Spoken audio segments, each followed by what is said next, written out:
కర్మవశాత్తు మనం అనాథలం కావచ్చు. తల్లి తండ్రి కూడా మనం వదిలేయచ్చు. లేదు తల్లి వదిలేయచ్చు, తండ్రి ఒక్కడే ఉండొచ్చు.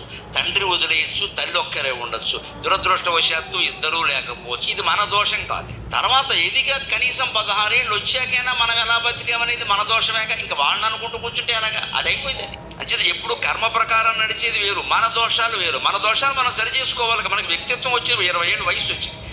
ఇంకా నా తల్లి ఏం చేసింది అంటే ఈ మాటలు అనవసరం. ఇప్పుడు ఇంకా అయిపోయింది. అది 20 ఏళ్ళు అయింది, 30 ఏళ్ళు మాట్లాడకూడదు ఆ విషయం. ఇప్పుడు నీ బతుకు నువ్వేం చేసుకున్నావు? నీకు వయసు ఉంది, జ్ఞానం ఉంది, సఖతీతుకోవచ్చు కదా.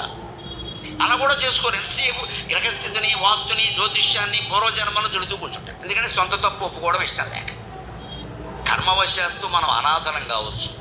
తల్లి తండ్రి కూడా మనం వదిలేయచ్చు. లేదు తల్లి వదిలేయచ్చు, తండ్రి ఒక్కడే ఉండొచ్చు.